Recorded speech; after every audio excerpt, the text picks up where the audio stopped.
The first crack of thunder was a distant, grumbling threat, but within minutes it was a deafening roar directly overhead. The rain did not fall so much as it was unleashed, a solid sheet of water that turned the world into a gray, swirling mess. Joran was in the barn when it started, securing the last of the tools for the night. The wind ripped the door from his hand and sent it slamming against the wall, the sound lost in the storm's fury.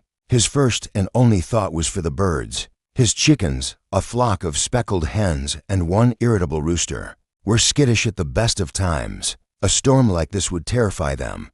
He pulled his oilskin coat tight, the worn fabric offering little resistance to the horizontal rain, and plunged into the tempest. The path to the coop was already a river of mud, trying to steal his boots with every sucking step. The old wooden structure, usually a sturdy site at the edge of the yard, was groaning under the assault.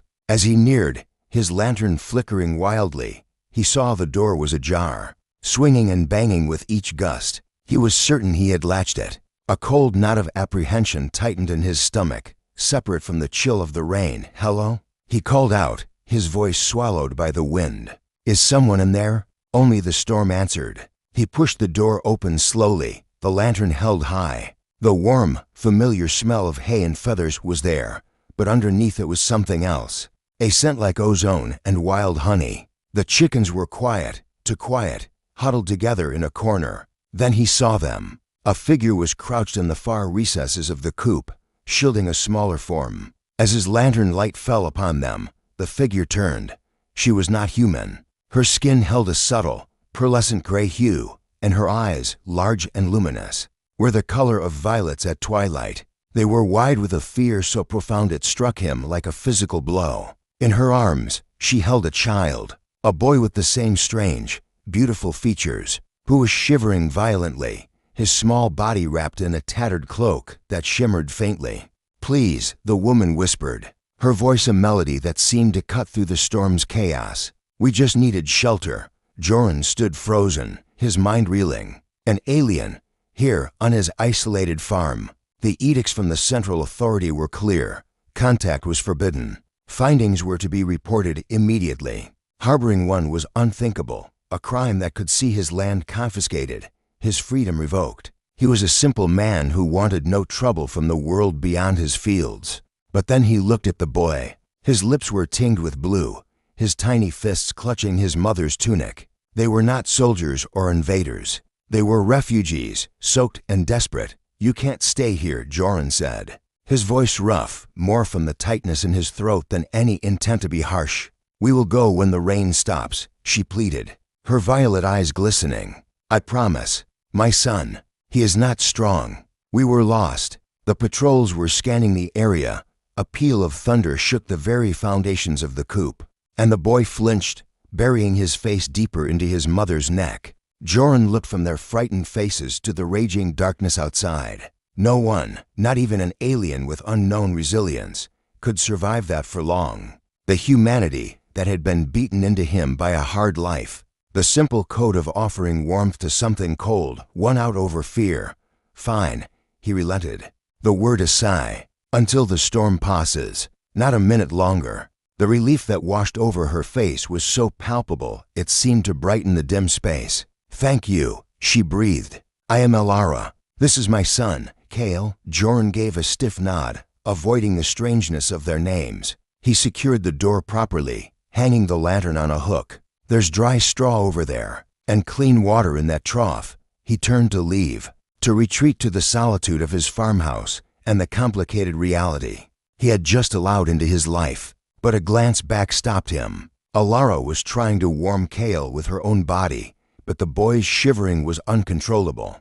Joran cursed under his breath, a soft, defeated sound. He was in it now.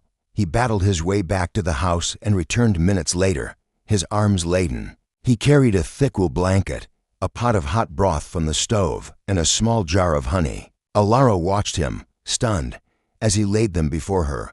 For the boy, Joran muttered, avoiding her gaze, "The honey will help." "Why are you doing this?" she asked, her voice barely a whisper. Joran looked at the child, then at the storm raging beyond the thin walls. "Because it's a cold night," he said simply. "That's reason enough." He left them then. The image of Alara wrapping the grateful Kale in the blanket seared into his mind. Back in his quiet, lonely house, the sound of the rain was different. It was no longer just the weather. It was the backdrop to a secret, a fragile truce begun in a storm, with a mother and her child hiding among the chickens. And he knew, with a certainty that settled deep in his bones, that his world had just been irrevocably changed. The morning dawned clean and quiet. The world washed pale gold and green. The storm had scrubbed the sky clear, leaving behind only the scent of wet earth and the cheerful drip of water from the eaves. Joran woke with a start, the memory of the previous night crashing down on him not as a dream, but as a precarious reality. He moved through his morning chores with a heightened awareness, his ears straining for any sound beyond the normal creak of the house and the call of the meadowlarks. After a sparse breakfast, he filled a basket with a loaf of bread, a wedge of cheese, and a few early apples from his cellar. He approached the coop with the caution of a man walking through a field of mines. The door creaked open on its hinges. Inside, the air was still warm, thick with the scent of hay and that faint, foreign note of ozone. Alara was awake, sitting upright in the nest of straw.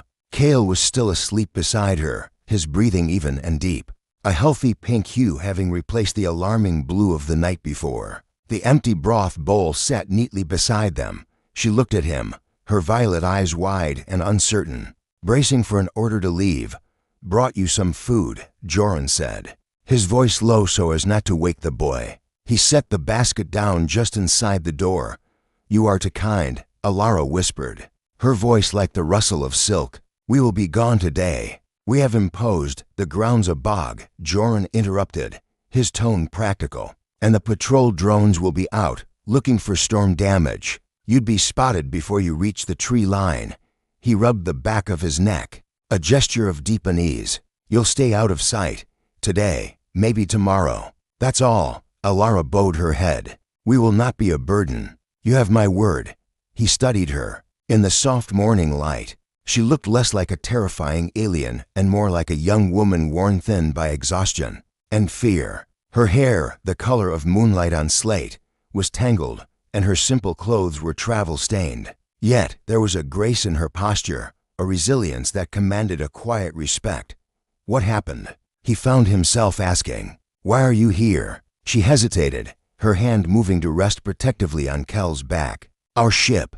It was a civilian transport. We were seeking asylum. There was a malfunction, an attack. I don't know. We were separated from the others. The escape pod landed in the woods to the north. We have been walking for days." Her eyes met his, full of a sorrow so profound it made his chest ache. His father. He did not make it to the pod. Joran felt the last of his resistance crumble. He wasn't harboring an invader. He was sheltering a widow and an orphan. The galaxy's conflicts had washed up on his shore, and he couldn't bring himself to push them back into the stormy sea.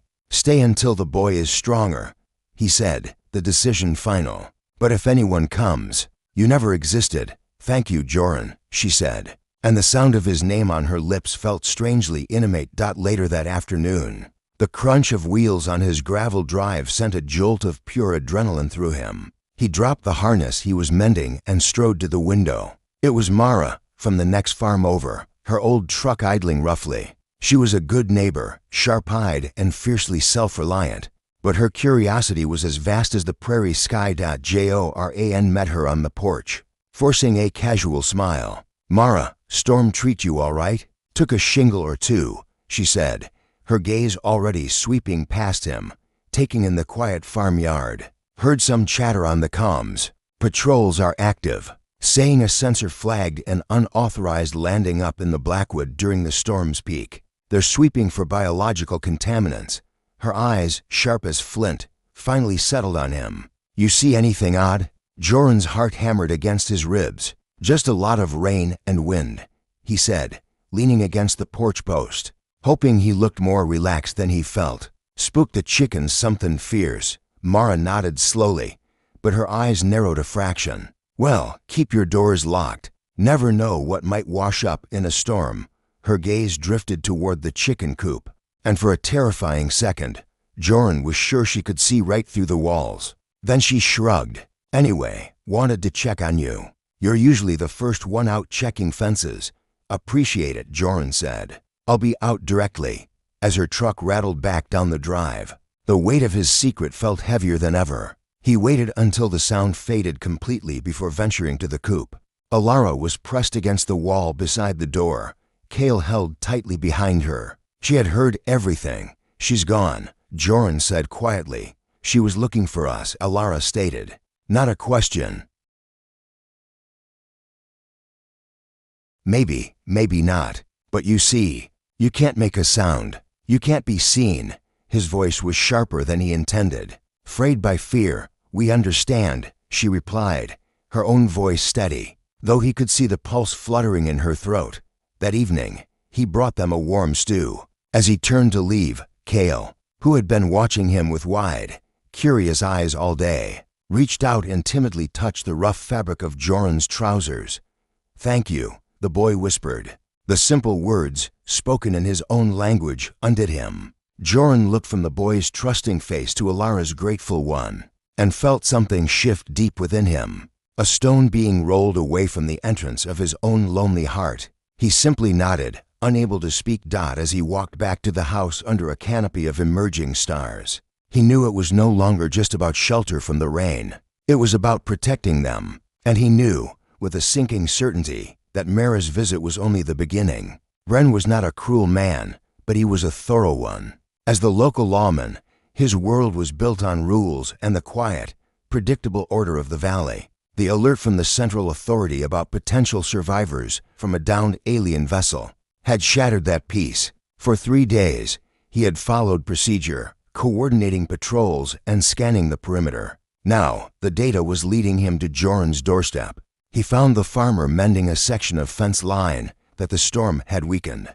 Joran saw him coming and straightened up, his posture stiff. Bren noted the subtle tension, the way Joran's eyes flickered toward his chicken coop for a split second before settling on him. Joran, Bren greeted, his tone neutral. Checking in after the storm. Heard you had some trouble, some damage, Joran replied, wiping his hands on his pants. Nothing I can't handle. That's what I like to hear. Bren let his gaze wander over the farmstead. Methodical, like a scanner. We've got a situation, though. That unauthorized landing in the Blackwood? We have reason to believe at least one pod made it down, and that the occupants are alive. Could be dangerous. Joran forced a laugh, but it sounded hollow to his own ears. Dangerous out here? Bren, the most dangerous thing on my land is that rooster when he's of a mind. Bren didn't smile. Drones picked up anomalous heat signatures around your property the night of the storm, inconsistent with livestock. And then there's Mara's report. Joran's blood ran cold. Mara said she stopped by, found you, distracted, said your chickens were quieter than usual.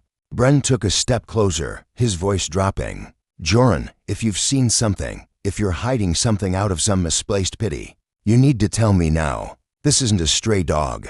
This is a breach of interplanetary law. The weight of the lawman's words pressed down on him. Bren was his friend, in the way that two men who have shared a valley for a decade are friends. Lying to him felt like breaking a fundamental law of nature. But the image of Kel's small hand, the memory of Alara's sorrow-filled eyes, rose up before him, forming a shield stronger than his fear. I told Mara, it was just the storm, Joran said, meeting Bren's gaze with a steadiness he didn't feel. The heat signatures were probably from the old generator in the barn. It was acting up, throwing off sparks. I had to shut it down. Must have confused the drones. Bren studied him for a long, silent moment. The only sound was the wind whispering through the tall grass. Joran held his breath, certain the frantic beating of his heart was audible. Your generator. Bren repeated, his tone flat. That's right. The lawman sighed, a sound of disappointment. All right, Joran. I'll note it down. But the search teams will be sweeping this area grid by grid tomorrow. If there's anything to find, they'll find it. He turned to leave, then paused. Don't make a mistake you can't take back. As Bren's vehicle disappeared down the road, Joran leaned against the fence post, his legs weak. The web of lies was spinning itself, and he was trapped at the center. He waited until full dark before approaching the coupe. He found Alara standing, her body taut with a new kind of alertness. "The lawman," she said. "He knows. He suspects," Joran corrected, his voice rough with exhaustion. "But he's coming back tomorrow with a full team. You can't be here. Where can we go?" The despair in her voice was a tangible thing. Joran had spent the afternoon thinking of nothing else. "There's a place," he said. "An old root cellar, dug into the hill behind the north field. The entrance is overgrown. They might not check it. You'll have to stay there, in the dark, without a sound, until they leave." He handed her a water skin and a parcel of food. "Take this. I'll come for you when it's clear." Alara's hand brushed against his as she took the supplies, and a jolt, warm and electric, passed between them. They both stilled, the air suddenly charged. "You are risking everything," she whispered, her violet eyes searching his face in the dim light. Joran's gaze dropped to her lips, then back to her eyes. "It stopped being a risk days ago," he said, the truth of the words settling in his soul. For a long moment, they simply looked at each other, the farmer and the alien, bound together in the silent, desperate understanding. Then, with a soft rustle, she gathered the sleeping Cale into her arms. "We will wait for you," she said, and it sounded like a vow. He watched them disappear into the shadows, two spectral figures swallowed by the night. The coop felt emptier than ever before, a hollow shell, and Joran realized, with a clarity that was both terrifying and exhilarating, that he wasn't just protecting them from the law. He was protecting a part of himself he had only just discovered. The search team arrived at dawn, a grim procession of all-terrain vehicles and men in uniform carrying sensitive equipment. They were polite but impersonal, turning Joran's quiet farm into a landscape of intrusion. For hours, they swept the barn, the house, the fields. Bren oversaw it all, his expression unreadable. When they approached the chicken coop, Joran's mouth went dry. He stood by, arms crossed, as they opened the door. The chickens, unsettled by the renewed activity, clucked nervously, heat sources faint, consistent with small livestock. One of the men reported, his scanner whirring. No other signs. Bren stepped inside, his boots loud on the wooden floor. His eyes scanned every corner, every shadow. They lingered on the pile of straw where Alara and Cale had slept. Joran held his breath. Then Bren's gaze fell upon a small, forgotten object half buried in the hay, the little jar of honey he had brought for Cale. Now empty. He picked it up, turning it over in his gloved hand. He looked at Joran, a question in his eyes. "For the chickens," Joran said quickly. "The light tasting sour. A trick my mother taught me. Helps with their stress." Bren held the jar for a moment longer, then dropped it into an evidence bag. "Right," he said, his tone non-committal. "We're done here. All clear." As the vehicles finally departed, the silence they left behind was profound. Joran waited until the last echo of their engines had faded into the hills before he dared to move. His entire body was trembling with spent adrenaline. He didn't go to the root cellar immediately. He needed to be sure. He spent the afternoon doing visible, normal chores, his senses stretched to their limit, watching the horizon. Only when the sun began to dip below the trees, painting the sky in hues of rose and amber, did he allow himself to approach the north field. He moved the cleverly disguised cover of woven branches and earth from the cellar entrance. "Alara, Cale, it's me." A moment of silence, then a soft rustle. Alara emerged first, blinking in the fading light, Cale clinging to her side. They were pale and smudged with dirt, but unharmed. The moment her eyes met his, the dam of tension he had been holding back for days finally broke, and a wave of pure, unadulterated relief washed over him. "They're gone," he said, his voice thick with emotion. Without a word, Alara stepped forward and into his arms. It was not a planned gesture, but an instinctual one, a collision of two souls who had faced the abyss together. Joran froze for a second, stunned by the feel of her solid, real, and trembling slightly against his chest. Then his arms wrapped around her, holding her tight, one hand coming up to cradle the back of her head. Her hair was as soft as he'd imagined. He breathed in her scent of ozone and wild honey, and it felt like coming home. Cale, smiling shyly, wrapped his small arms around both their legs. They stood like that for a long time, in the quiet of the evening, as the stars began to pepper the sky. No words were needed. The embrace said everything: the fear, the gratitude, the shared burden, and the new, fragile, beautiful thing blooming between them. Later, back in the farmhouse, a new routine began. With the immediate threat past, a fragile normalcy descended. Alara and Cale moved from the coop to a small, unused room upstairs. She helped him with the cooking, her delicate hands surprisingly capable. He taught Cale the names of the constellations visible from the porch. The farm, once a place of solitude, was now filled with a warmth Joran had never known it lacked. One evening, as they sat by the fire, Cale asleep with his head in Alara's lap, she spoke softly. "On my world, we have a saying. The heart is not a vessel to be filled, but a fire to be kindled." Joran looked from the peaceful face of the child to the ethereal beauty of the mother, the firelight dancing in her violet eyes. "My heart was just embers," he admitted, the confession raw and honest. "I didn't know it could burn like this." She reached out, and her fingers laced with his. Their hands rested together on the worn fabric of the sofa, a simple, profound connection between two people from different worlds. Their truce forged in a storm now tempered into the steady, enduring glow of love. The world changed, slowly, like the turning of the seasons. The official war, the one that had forced Alara and Cale to flee, sputtered and died in a series of uneasy truces and trade agreements. Borders, once sealed with fear, began to relax. The concept of alien started to lose its sharp, dangerous edge, replaced in some corners by a cautious curiosity. On Joran's farm, the change was not a distant political concept, but the very fabric of daily life. The root cellar was reclaimed by weeds, and the chicken coop, its symbolic purpose served, was finally dismantled. In its place, Alara planted a garden of strange, luminous flowers from seeds she had carried in a hidden pocket, their petals glowing softly in the twilight, a little piece of her world taking root in his. Years bled into one another. Joran's hair gained streaks of silver, and the lines around his eyes deepened. But they were lines carved by laughter and sun, not loneliness. Alara's grace became the quiet rhythm of the household, her knowledge of plants and healing blending with Joran's earthly wisdom. Their love was not a roaring fire, but the steady, reliable heat from a well-tended hearth. And Cale, the boy who had shivered in a storm, grew. He grew tall and strong, a unique blend of two peoples, with his mother's luminous eyes and his father's Joran's quiet steadiness. Joran never once thought of him as anything less than his own. He taught him to plow a straight furrow, to read the weather in the clouds, and the value of a hard day's work. One afternoon, a sleek, official vehicle, unlike any that usually traveled their dirt road, pulled up to the farm. A man in a crisp uniform stepped out, holding a sealed communique. Joran and Alara emerged from the house, her hand instinctively finding his. The man offered a respectful nod. Message for Alara of the House of Silver Light, and for Joran Ward.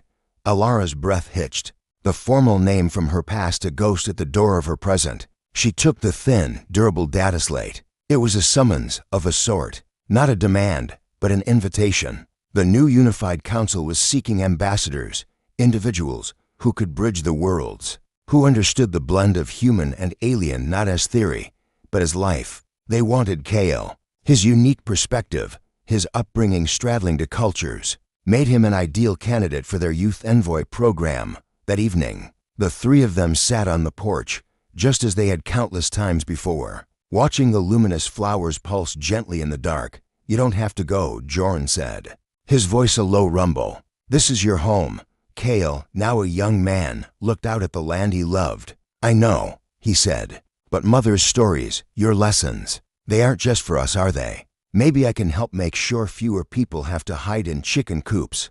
Alara squeezed Joran's hand, her eyes shining with pride and a mother's inevitable sorrow. "The shelter you gave us was the first step," she said to Joran. "Perhaps him goin' is the next." The day Cale left was bright and clear, the opposite of the stormy night he had arrived. There were tears and embraces and promises to visit. As the vehicle carrying their son disappeared down the road, Joran put his arm around Alara, pulling her close. "The coop is empty again," he murmured, looking toward the spot where it had once stood, now a vibrant patch of otherworldly blooms. Lara leaned her head against his shoulder, "No, my love," she whispered, looking up at him, her violet eyes full of a love that had crossed stars. "It was empty before we came. Now our whole world is in bloom." And he knew she was right. The truce of a single night had become the treaty of a lifetime. The shelter he had offered had not been an endpoint, but a beginning. The story of the alien mother and the empty coop was over, replaced by the quieter, everlasting story of a family, woven from two worlds, thriving under a shared sun.